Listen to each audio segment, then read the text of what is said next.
Hi there, welcome to No Nonsense Whiskey. My name's VinPF, and on today's episode we've got the latest Summerton Club release. Before we get into that, first things first, we have a new set. Let me know what you think in the comments below of the new angle, the new shelves, basically everything that I'm doing here. I think it looks cool, but let me know what you think.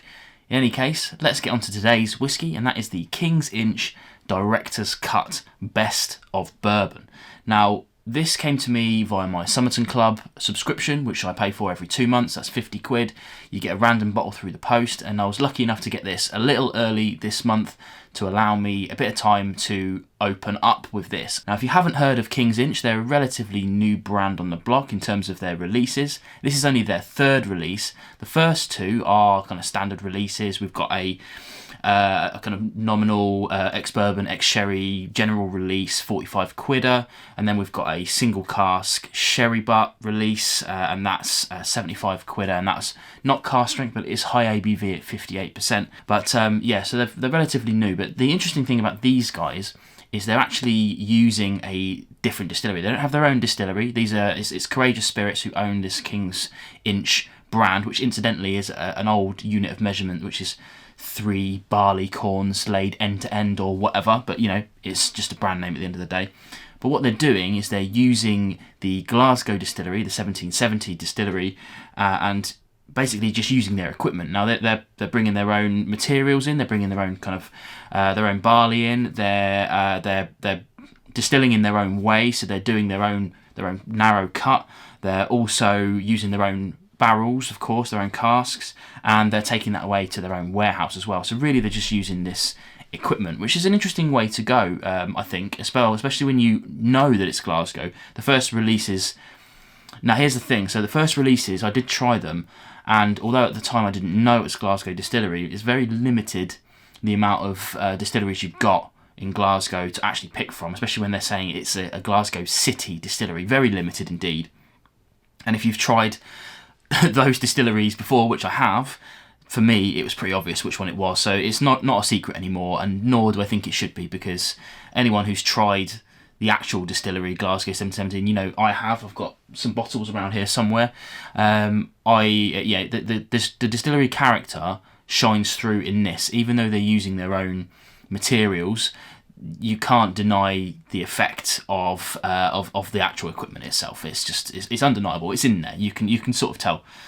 That said, if they'd have been like Secret Speyside or whatever, I'd have had no clue, because there's just too much to pick from. In this case, it was quite easy because very limited options. Now, back to this one then. So again, Summerton Club. Now, if you don't know, you probably do that by now if you've watched the channel, but every 2 months they'll send you a bottle for 50 quid if you're in the UK. Unfortunately, abroad, can't get that at the moment.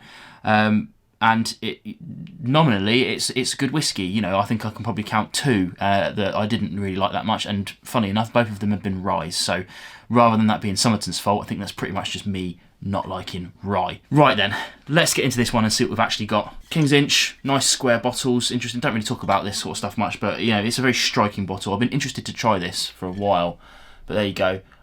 Also cool on this is that we've got quite a lot of information on the actual covers and back here as well, which makes it very interesting. Now we've got here we've got a vatting of 5 different casks. These are all ex-bourbon casks, so we like that. 47.1%, and as I said, 50 quid.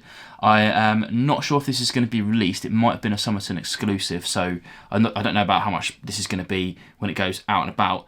But this is also a 7-year-old whiskey, which is pretty cool. We like that sort of thing. I think we're getting this relatively cheap if you kind of butt it up against their standard releases, but we'll get into price and what I think about that after the actual tasting.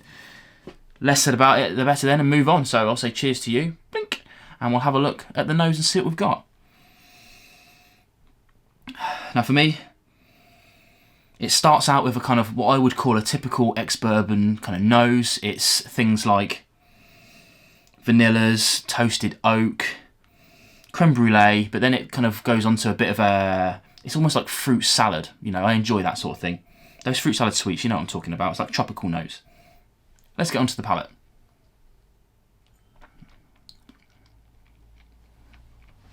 Okay, again, palate is bags of these tropical notes, these fruit salad notes.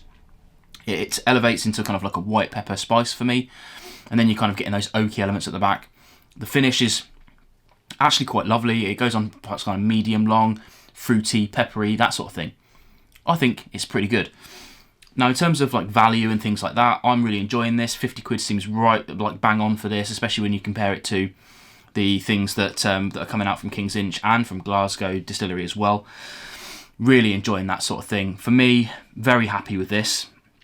It's a little bit strange to try a whiskey that's been produced by someone who isn't like a bit by the distillery, and we like that sort of thing. But for me, I'm interested in it. More power to them for doing more things like that. More people should try that sort of thing if they can get away with it. But yeah, I'm loving this thing, and hopefully, if you're a Summerton Club member, you'll be enjoying it as well.